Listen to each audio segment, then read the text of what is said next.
Hai hai hai. Selamat datang kembali di channel Min Donghua. Di video kali ini kita akan melanjutkan cerita Donghua, Better Truck The Heaven. Gak pakai lama-lama lagi, langsung aja kita ke ceritanya. Cekidot. Pada saat ini, wajah Xiaoyan tampak acuh tak acuh. Dia merasakan lintasan angin dan melakukan teknik angin berlalu tanpa jejak. Kemudian dia mengubah langkah kakinya dan muncul di samping pria berbaju hitam. Dan langsung mengayunkan lengannya dengan keras. Bahkan lengan bajunya mengeluarkan suara berderak karena semangat juang yang kuat. Xiaoyan menebas penguasa api surgawi dengan seluruh kekuatannya. Sehingga tubuh pria berbaju hitam itu seperti debu yang berterbangan oleh angin. Dan di mata banyak orang yang ketakutan, pria berjubah hitam diledakkan menjadi kabut berdarah. Dan semua ini terjadi terlalu cepat. Dalam sekejap sebelum orang-orang berjubah hitam lainnya bisa datang untuk menyelamatkan, orang berjubah hitam ini dibunuh oleh Xiaoyan. Melihat kejadian ini, pupil mata Xiaoli dan yang lainnya tiba-tiba mengecil. Dan mereka tidak dapat menahan nafas panjang. Karena Xiaoyan ternyata dapat melawan 5 lawan lintas level. Dan dia tampaknya melakukannya dengan mudah. Apakah ini kekuatan sejati Xiaoyan? Semua orang tidak dapat menahan diri untuk bergumam pada diri mereka sendiri. Dan tiba-tiba mereka merasa bahwa sosok yang berdiri di udara yang tidak terlihat sangat kokoh itu sedikit misterius. Membuatnya sulit untuk melihat melalui kedalamannya.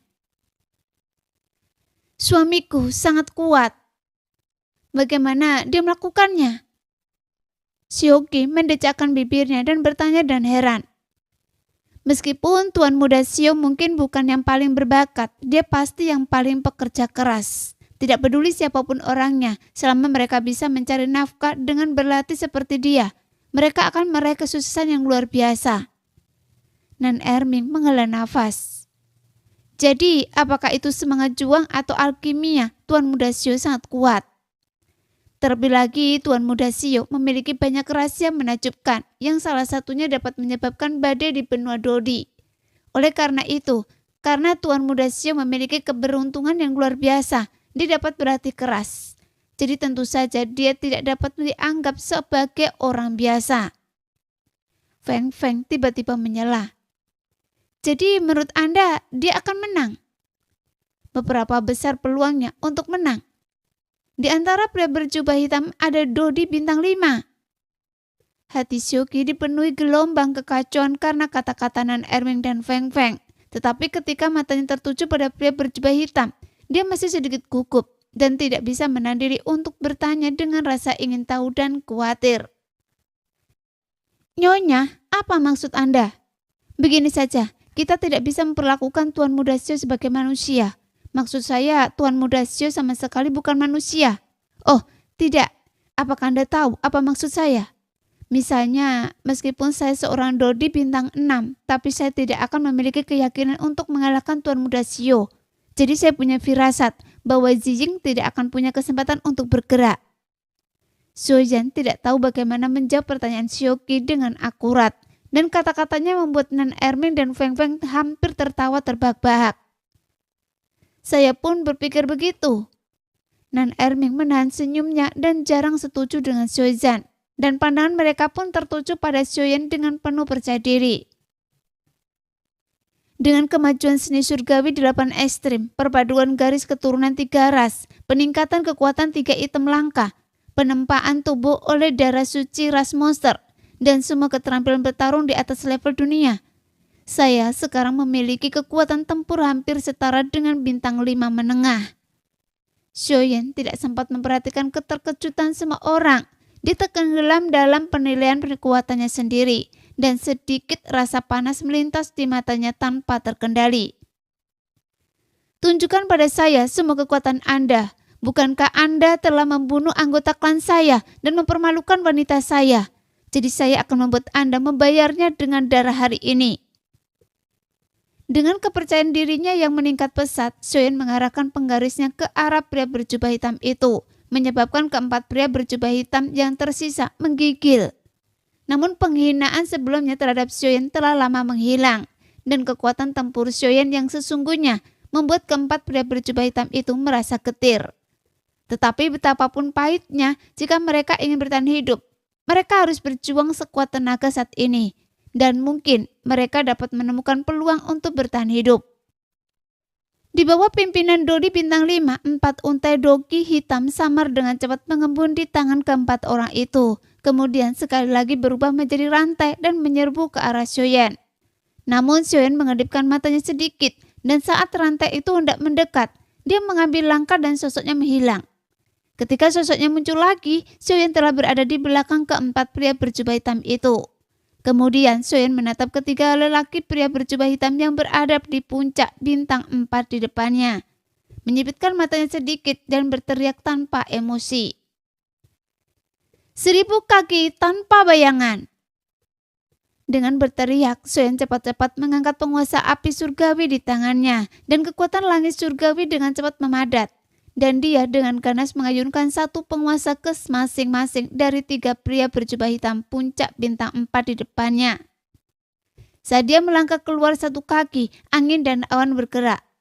Walau kelihatannya seperti satu kaki, sebenarnya kecepatannya 666 kali lebih cepat. Sebelum penguasa itu tiba, angin yang bertiup darinya sudah terasa menyesakkan. Meskipun mereka berada jauh, mereka yang terkena angin itu merasa pegal-pegal dan hampir tidak dapat berdiri. Banyak orang terhuyung-huyung dan jatuh ke tanah, dan banyak dari mereka yang kekuatannya lebih lemah mengeluarkan darah dari telinga dan hidung mereka. Jelas, gerakan mengejutkan Xiaoyan langsung mengubah ekspresi ketiga pria berjubah hitam. Mereka segera mengayunkan rantai yang memancarkan semangat juang hitam dengan punggung tangan mereka. Seketika terjadi guncangan dan udara di belakang mereka sedikit berfluktuasi. Kemudian beberapa siklon hitam muda muncul dari udara tipis, mencoba menghalangi satu kaki yang mengejutkan ini. Tetapi apakah semudah itu untuk menahan kemampuan bertarung di level semi suci? Segera nyala api surgawi biru abu pucat milik penguasa api surgawi tiba-tiba menyembur keluar. Dengan suara angin pecah yang tajam dan momentum dahsyat yang tak terkalahkan, menghancurkan semua topan dan menghantam bagian belakang dada 3 pria berjubah hitam, yang tengah menatap dengan mata terbelalak dan sangat tidak rela. Segera ketiga suara teredam itu bergabung menjadi satu, seolah-olah itu terdengar seperti guntur yang teredam. Kemudian suara tulang patah diikuti oleh suara yang tajam. 3 pria berjubah hitam puncak bintang 4 bergegas keluar pada saat yang sama. Darah menyembur keluar dari mulut mereka dan kemudian tubuh mereka jatuh ke tanah seperti tumpukan lumpur, rata dengan bentuk manusia. Melihat perubahan di lapangan, Shoki menutupi bibir merahnya yang hangat dengan tangan gioknya. Dadanya yang montok sedikit terangkat. Meskipun dia selalu percaya bahwa suaminya akan selalu bersinar dengan aura jenius, dan meskipun 3 orang di sekitarnya memberinya cukup kepercayaan diri, tapi kekuatan tempur Xiaoyan yang kuat masih mengejutkannya. Suamiku begitu kuat sehingga dia bisa membunuh 3 dodi puncak bintang 4 dalam satu gerakan. Tingkat keterampilan bertarung apa ini? Setelah menarik nafas dalam-dalam, Shoki masih terkejut untuk waktu yang lama. Zijing memberi penghormatan kepada nyonya. Zijing tiba-tiba muncul di samping Shoki. Mengapa Anda di sini? Bukankah saya meminta Anda untuk melindungi Tuan Muda Xio untuk berjaga-jaga? Feng Feng bertanya pada Zijing dengan rasa tidak puas. Apakah menurut Anda saya masih perlu mengambil tindakan? Zijing menatap Feng Feng dan menggeliat malas. Kalau saya jadi dia, saya tidak akan berani mengatakan kalau saya bisa melakukannya lebih baik daripada Tuan Muda Xio. Pada saat ini, sebuah keheningan yang mematikan muncul, tetapi tidak ada yang keberatan. Hanya mata Shoki yang bersinar dengan bangga. Membunuh 3 orang dalam satu gerakan. Astaga! Terdengar teriakan kaget di ruangan itu, dan semua orang tercengang. Kebenarannya adalah kebenaran yang sederhana. Setelah pencerahan melintas di mata Xioli dan Kaisar Ming, mereka mengangguk dan menatap Xiaoyan di lapangan. Mereka tidak percaya bahwa serangan misterius ini benar-benar diluncurkan dari tangan Xiaoyan. Xiaoyan akhirnya tumbuh dewasa. Xiaolong tidak dapat menahan diri untuk tidak mendesah puas. bersorak dalam hatinya atas keterampilan bertarung misterius yang baru saja digunakan Xiaoyan. Semakin baik Xiaoyan tampil, semakin tinggi pula prestisenya di klan Xiao dan semakin mudah baginya untuk mengambil alih sebagai pemimpin klan. Xiaoyu sangat gembira karena segala sesuatunya berjalan sesuai harapannya.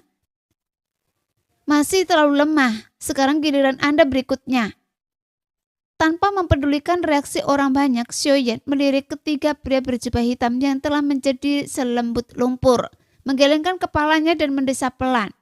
Meskipun dia sangat gembira dengan kekuatan hebat dari kemampuan bertarungnya, tapi dia menyembunyikan kegembiraannya dengan sangat baik dan terlihat acuh tak acuh. Anda pasti menyembunyikan tingkat semangat juang Anda. Kalau tidak, bagaimana Anda bisa begitu kuat? Satu-satunya pria berjubah hitam bintang 5 yang tersisa masih terkejut dan tidak berani percaya bahwa Xiaoyan hanya seorang dodi tahap akhir bintang 4. Karena baginya mustahil untuk membunuh 3 dodi puncak bintang 4 dengan satu gerakan. Apalagi 3. Dia bahkan tidak bisa melakukan membunuh satu prajurit puncak bintang 4 dalam satu gerakan. Jadi apakah ini masih prajurit bintang 4? Seharusnya dia hampir mencapai puncak 5 bintang. Oleh karena itu, dia sangat yakin bahwa Xiaoyan telah berbohong kepada mereka tentang levelnya sebelumnya. Menyembunyikan kekuatan? Saya tidak punya hobi itu. Pernahkah Anda melihat semangat juang saya yang berfluktuasi? Mata Xiaoyan berbinar, lalu dia menyeret penguasa api surgawi ke arah pria berjubah hitam sambil menyeringnya tipis. Karena jika Xiaoyan semakin tenang dan kalem, maka semakin takut pula lelaki berjubah hitam itu. Tanpa sadar, dia melangkah mundur saat Xiaoyan mendekat, hingga dia terjatuh ke tanah dan tiba-tiba tersadar. Berpikir bahwa dia seorang dodi di bintang 5 dan dipaksa jatuh oleh dodi tahap akhir bintang 4 dan melihat wajah-wajah menghina dan jari-jari menghina yang menunjuk padanya. Hati pria berjubah hitam yang biasanya sombong itu sangat terluka. Dia tiba-tiba berdiri, menelan ludahnya, matanya memerah dan teriakan marah terdengar ketika Xiaoyan kurang dari 3 kaki darinya. Jika Anda menginginkan hidup saya, maka ayolah. Bahkan jika saya mati, Anda akan membayar harga yang mahal. Jika Anda bekerja sama, saya bisa memberi Anda kesempatan untuk bertahan hidup. Menghadapi bayangan cakar pria berjubah hitam yang amat geram dan menerkamnya, Xiaoyan memutar tubuhnya dan menghilang lagi. Hanya menyisakan kalimat yang amat menggoda terngiang di telinga pria berjubah hitam itu. Apa? Pria berjubah hitam itu tertegun dan momentum yang baru saja dia bangkitkan tiba-tiba menyusut karena terkejut. Anda tidak salah dengar. Xiaoyan muncul tidak jauh dari sana dan ekspresi tulus di wajahnya membuat pria berjubah hitam itu memastikan bahwa tidak ada yang salah dengan pendengarannya. Saat pria berjubah hitam itu menatap sosok di depannya, dia tiba-tiba menyadari bahwa dia tidak dapat memahami Xiaoyan lagi. Pemuda ini pertama-tama menghabisi orang-orang di pihaknya dengan kekuatan guntur, lalu memberi dirinya kesempatan untuk bertahan hidup. Ejekan seperti kucing dan tikus serta pasang surut antara hidup dan mati hampir membuat pria berjubah hitam itu gila. Namun kepanikan karena serangan amarah yang tidak digubris dan kata-kata yang bagaikan sedotan penyelamat membuat lelaki berjubah hitam itu tidak berani bertindak gegabah. Dia ragu-ragu dan hatinya yang marah segera menjadi jauh lebih tenang. Setelah berulang kali bertentangan, lelaki berjubah hitam itu dengan sedih menyadari bahwa dibandingkan dengan kehidupan, harga diri terkadang tidak begitu penting. Sekarang, pria berjubah hitam itu berjuang keras di dalam hatinya. Setelah beberapa lama, dia bertanya dengan susah payah. Apa saja syaratnya? Jelas, dia tahu betul bahwa Xiaoyan tidak akan pernah membiarkannya pergi begitu saja, kecuali dia memiliki cukup modal untuk dipertukarkan. Hebat, saya suka berbisnis dengan orang pintar. Xiaoyan menahan keinginan membunuh di dalam hatinya dan berkata dengan tenang. Katakan pada saya siapa dalang di balik semua ini dan saya berjanji tidak akan melakukannya lagi. Namun hal ini tidak berarti pihak lain tidak akan mengambil tindakan. Xiaoyan menambahkan diam-diam di dalam hatinya. Anda hanya berangan-angan. Sambil mendongak, lelaki berjubah hitam itu tertawa terbahak-bahak pada Xiaoyan yang memiliki ekspresi acuh tak acuh. Kemudian jejak keberuntungan di hatinya berubah sepenuhnya menjadi kemarahan. Jika dia berani mengkhianati orang yang memberinya instruksi dari belakang, dengan cara yang digunakan oleh organisasi, dia pasti akan hidup lebih buruk dari kematian. Jadi akan lebih baik dibunuh. Pada saat ini, pria berjubah hitam itu mengeluarkan suara seperti binatang buas dari tenggorokannya. Kesedihan dan kemarahan karena tahu bahwa dia tidak bisa lolos dari kematian. Dia mengaktifkan sisa kekuatannya, kemudian dia menghentakkan kaki kanannya dengan keras, mengepalkan tinjunya dan menyerang Xiaoyan dengan ekspresi ganas. Segera angin kencang datang begitu cepat, sehingga Xiaoyan tidak punya waktu untuk bereaksi dan tidak bisa menggunakan keterampilan bertarung apapun. Pada saat kritis, dia harus secara tidak sadar berbalik ke samping dan nyaris menghindari pukulan berat itu, tetapi pakaian di tubuhnya bagian atasnya terkoyak oleh angin. Melihat serangan diam-diam itu efektif, pria berpakaian hitam itu sangat gembira. Dia memutar pinggangnya dan berbalik, lalu meninju terus-menerus dalam satu gerakan. Angin tinju yang kencang terus-menerus memburbar di tubuh Xiaoyan. Saat dia mencoba memblokirnya dengan tergesa-gesa, dan setiap pukulan membuat Xiaoyan mundur beberapa langkah. Jelas Xiaoyan benar-benar tidak menyangka bahwa pria berjubah hitam itu tidak hanya jago menggunakan rantai, tetapi juga sangat ahli dalam pukulan berat. Dia ceroboh sejenak dan berusaha sekuat tenaga untuk melawan. Dia melangkah mundur dengan cepat, mencoba menciptakan jarak, dan melakukan keterampilan bertarung berbasis penguasa. Meskipun kekuatan fisik dan keterampilan bertarung pria berjubah hitam itu jauh lebih rendah daripada Xiaoyan, dia telah hidup selama bertahun-tahun dan memiliki banyak pengalaman. Jadi, bagaimana dia bisa membiarkan Xiaoyan mendapatkan apa yang diinginkannya? Dengan menarik nafas dalam-dalam, pukulan-pukulan yang kuat bagaikan badai, dan kombinasi gerakan itu benar-benar membentuk pusaran hitam, yang merupakan salah satu teknik rahasia klan iblis jiwa. Kunci pusaran yang mengunci Xiaoyan dengan erat dan membuatnya mustahil baginya untuk melarikan diri. Namun dalam sekejap mata, situasinya berbalik. Xiaoyan tampak sangat pasif, sehingga senyum sinis pria berjubah hitam itu makin membesar di mata Xiaoyan. Dan hati setiap orang tiba-tiba melayang di udara. Sekarang Xiaoyan tidak dapat menggunakan tubuh dan keterampilan bertarungnya karena terhalang pusaran hitam. Tampaknya dia memahami bahwa situasinya saat ini sangat buruk.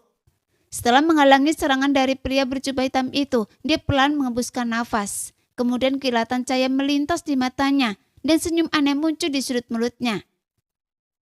Anda beruntung menjadi orang pertama yang mencoba keterampilan bertarung jiwa yang belum pernah saya lakukan sebelumnya. Di bawah tatapan mengancam dari pria berjubah hitam itu, kekuatan jiwa Xiaoyan di puncak alam kaisar menyapu dan segera menyelimuti ruang di sekitarnya. Sehingga pria berjubah hitam itu terkejut saat mendapati medan perang yang tadinya sedikit berisik tiba-tiba menjadi sunyi. Dan Xiaoyan yang tadinya sangat dekat dengannya sekarang tidak terlihat lagi dengan mata telanjangnya. Meskipun ia masih bisa merasakan nafas Xiaoyan. Bagaimana bisa dia menghilang tepat di depan mata saya? Itu sungguh tidak mungkin, pasti dekat di sini. Jejak Xiaoyan tiba-tiba menghilang, sehingga pria berjubah hitam itu panik sejenak dan menutupi seluruh area di sekitarnya dengan tinjunya yang berat. Mencoba meledakkan Xiaoyan keluar dari hampaan.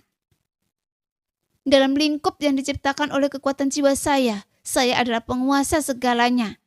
Selama ruang tidak rusak, tubuh asli saya tidak akan hancur. Suara mencibir Xiaoyan bergema di seluruh dunia.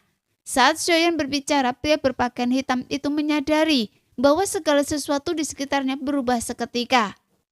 Begitu Xiaoyan menggunakan keterampilan bertarung jiwanya Chang Qionghan, pria berjubah hitam itu menyadari bahwa tidak ada teriakan dari pasukan koalisi klan Xiao di sekitarnya. Juga tidak ada jejak anak buahnya sendiri, seolah-olah dia telah datang di lingkungan lain, di mana pasir dan batu merah ada di mana-mana dan ruang itu juga tidak berujung. Sambil menatap cakrawala, matahari terbenam telah lama menghilang. Langit gelap. Tak ada bintang maupun bulan, dan kabut tipis mengepul dari daratan merah tak berujung, membuatnya sulit menentukan arah. Apa-apaan tempat ini? Keterampilan bertarung jiwa macam apa ini? Mengapa bisa begitu aneh? Jantung lelaki berjubah hitam itu berdetak tak karuan dan langkah kakinya membuat suara retak di atas pasir. Di tengah malam yang sunyi dan kosong, suara itu dapat terdengar dari kejauhan yang membuat dia merasa ngeri. Sialan, jika Anda punya nyali, ayo bertarung secara terbuka. Karena sendirian di dunia yang luas ini, lelaki berjubah hitam itu sangat panik dan memborbardir semangat juang itu bagai menghantam kapas, tanpa ada rasa kekuatan apapun yang membuat lelaki berjubah hitam itu panik dan mengutuk. Kesepian adalah kesendirian dan kesunyian adalah kematian. Xiaoyan mengabaikan pria berjubah hitam itu, pikirannya berubah. Kesendirian di langit menyebar seiring dengan keadaan pikirannya. Di ruang yang dikendalikan oleh kekuatan jiwanya, langit menjadi semakin gelap dan kabut terus menyelimuti. Awalnya kabut itu seperti kain kasa tipis yang berkibar dan akhirnya menjadi semakin tebal. Begitu tebal sehingga pria berjubah hitam itu tidak dapat melihat tangannya di depannya. Sialan, saya tidak percaya jangkauan kekuatan jiwa Anda bisa sebesar itu. Saya akan lari ke satu arah dan saya tidak percaya saya tidak bisa keluar. Pria berjubah hitam itu menatap kegelapan yang seolah menelan ke segalanya dan menjadi semakin panik. Dia menggertakkan giginya dan terbang ke arah tenggara. Namun, Xiaoyan secara alami mengetahui ruang yang dikendalikan oleh Chang Kyong-han. Dengan sedikit gerakan pikirannya, pemandangan dunia juga berubah secara diam-diam. Arah yang tampaknya lurus dari pria berpakaian hitam itu secara tidak sengaja menyimpang dari objek referensi. Jika seseorang berdiri di samping Xiaoyan saat ini, mereka akan melihat bahwa pria berpakaian hitam itu berputar-putar di sekitar ruang ini. Pada saat ini, lelaki berjubah hitam yang sudah berlari sekuat tenaga selama setengah seperempat jam akhirnya berhenti. Namun mendapati pemandangan di sekelilingnya tetap sama. Tidak ada pemandangan yang dikenalnya yang membuat lelaki berjubah hitam itu ketakutan. Apakah saya hanya berputar-putar? Pria berjubah hitam itu memang pria yang berpengalaman. Dia menenangkan diri dan berpikir sejenak, lalu tersadar. Karena saya tidak bisa keluar, maka saya tidak akan keluar. Mari kita lihat apa yang dapat Anda lakukan pada saya. Sambil mengambil nafas dalam-dalam, lelaki berjubah hitam itu menahan amarahnya yang meluap dan hatinya yang gelisah. Dia memandatkan semangat juangnya menjadi baju besi untuk melindungi seluruh tubuhnya dan menantang Xiaoyan dengan hati nurani yang bersalah. Meskipun Xiaoyan sangat tidak senang dengan raungan pria berjubah hitam itu, sejujurnya Xiaoyan benar-benar tidak bisa berbuat apa-apa terhadap pria berjubah hitam itu untuk saat ini. Namun setelah ujian pertarungan sesungguhnya yang pertama, pemahaman Xiaoyan tentang Chang Kyong-han telah mencapai tingkat yang lebih tinggi. Jika dia mengelompokkan langit dingin berdasarkan kegembiraan, kemarahan, kesedihan, dan kebahagiaan langit, secara garis besar dia dapat dibagi menjadi 3 alam. Kegembiraan adalah kondisi pikiran yang dapat memulihkan barang-barang yang rusak di ruang kekuatan jiwa. Dan Xiaoyan belum menemukan manfaat praktis apapun dari kondisi ini dalam pertempuran. Terlebih lagi, Xiaoyan menemukan bahwa semakin kuat benda yang dipulihkan, semakin banyak kekuatan jiwa yang dikonsumsinya. Emosi negatif seperti kesepian dan kesunyian termasuk dalam alam kedua yang dapat menjebak manusia dalam ilusi dan membuat mereka tidak dapat melepaskan diri. Namun Xiaoyan baru menguasai dasar-dasarnya sekarang dan masih belum mampu mengubah kekuatan jiwa menjadi iblis dalam diri, menyebabkan orang-orang yang terperangkap di dalamnya jatuh ke dalam kebingungan yang ekstrim dan menyebabkan jiwanya musnah. Dan itu hanya dapat digunakan untuk menunda waktu sementara. Oleh karena itu, dengan kondisi Xiaoyan saat ini, jika dia ingin membunuh pria berjubah hitam itu, dia hanya bisa mengubah emosinya, yaitu keadaan ketiga yang merupakan kemarahan langit, dan langsung menggunakan kekuatan jiwanya untuk bergabung dengan langit dan bumi, kemudian menyerang jiwa lawan, sehingga itu akan efektif. Chang Kyong-han memang luar biasa, tetapi persyaratannya terlalu tinggi. Belum lagi hal lainnya, hanya untuk mengolah alam kedua secara ekstrim. Saya tidak tahu sejauh mana pemahaman seseorang tentang Changkyong akan tercapai. Xiaoyan bergumam sedikit tak berdaya. Mengapa tidak mencoba kekuatan amarah sekarang? Saya memiliki pemahaman terdalam tentang alam ini dan saya yakin itu akan memberi saya kejutan. Saat berkata demikian, Xiaoyan menatap pria berjubah hitam yang menggigit bibirnya dengan keras kepala dan menatap langit malam dan penuh kebencian. Dan dia tersenyum dingin di dalam hatinya. Segera, lingkungan ruang jiwa berubah lagi. Ada sungai darah yang menggantung di atas langit. Kabut merah menutupi langit dan langit serta tanah dipenuhi darah. Kemudian rasa dingin yang menusuk langsung menusuk jiwa manusia penyapu. Sehingga pria berjubah hitam yang belum pernah mengalami kejadian seperti itu tak kuasa menahan diri untuk tidak menggigil. Dia segera panik dan melihat sekeliling dengan waspada. Ketika langit marah, seluruh dunia menjadi dingin. Xiaoyan berteriak dengan marah. Sudut mulutnya sedikit berkedut dan cahaya yang menyilaukan tiba-tiba muncul di pupil matanya yang gelap. Kemudian sungai darah itu tiba-tiba bergulung-gulung ke langit. 9 lapisan gelombang darah dan satu lebih tinggi dari yang lain bergulung ke arah pria berjubah hitam itu. Pada saat yang sama, kabut darah merah yang bergejolak itu seperti bilah atau pedang. Energi tajam pemecah angin melesat keluar seperti kilatan petir berwarna darah, menghalangi pria berjubah hitam itu. Itu hanya ilusi. Pria berjubah hitam itu memiliki tatapan mata yang muram dan rantai itu menciptakan banyak sekali hantu yang sulit dibedakan antara yang asli dan yang palsu. Dia menusuk dengan ganas gelombang darah yang mengalir deras itu. Daripada menyebutnya sebagai konfrontasi, akan lebih tepat jika dikatakan bahwa itu adalah pelampiasan kepanikan dan ketakutan di tempat yang menyeramkan ini. Namun pria berjubah hitam itu merasa hatinya yang tertekan menjadi jauh lebih lega dengan serangan kekuatan penuh ini. Begitu rantai itu bersentuhan dengan gelombang darah, seolah-olah rantai itu mengenai lapisan angin yang tak kasat mata dan menembus gelombang darah tanpa usaha apapun. Ternyata Anda hanya ingin bersikap misterius. Selain trik ini, apa Anda punya cara lain untuk melukai tulang kakek? Pria berjubah hitam itu kegirangan dan berteriak angkuh bagaikan guntur. Sebaiknya Anda mencobanya dan melihat apakah itu hanya tipuan. Xiaoyan menyipitkan matanya sedikit, kemudian seringnya muncul di sudut mulutnya, dan seringnya itu mengikuti gelombang darah. Mendengar kata-kata Xiaoyan, pupil mata pria berjubah hitam itu sedikit mengecil. Tubuhnya yang telah ditempa pertempuran tiba-tiba secara naluriah memiliki firasat buruk di dalam hatinya. Tetapi dia hanya punya waktu untuk memperkuat armor dokinya sebelum dia tenggelam dalam gelombang darah dan kabut darah. Ketika gelombang darah mencapai tubuhnya, pria berjubah hitam itu menemukan bahwa baju besi yang dipadatkan oleh semangat juang itu hanya seperti benturan antara gelombang darah dan rantai. Itu hanya berhenti sejenak sebelum gelombang darah menembus tubuhnya dan langsung menuju lautan keseran jiwanya. Jika lautan keseran jiwa hancur, pria berpakaian hitam tidak akan punya jalan keluar. Sungguh keterampilan bertarung jiwa yang menyimpang.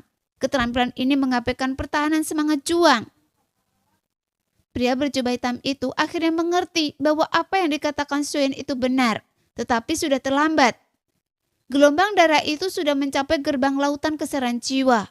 Faktanya, kemarahan langit tidak sepenuhnya mengabaikan pertahanan Doki, tetapi Doki, tahap awal bintang 5, milik pria berjubah hitam itu tidak memiliki keuntungan apapun di depan kekuatan jiwa Xiaoyan yang kuat. Pegang ini. Pria berjubah hitam itu sudah dalam keadaan kebingungan saat ini dan dia buru-buru mengerahkan seluruh kekuatan jiwanya untuk mengembun menjadi lapisan-lapisan penghalang. Mencoba menghalangi invasi gelombang darah.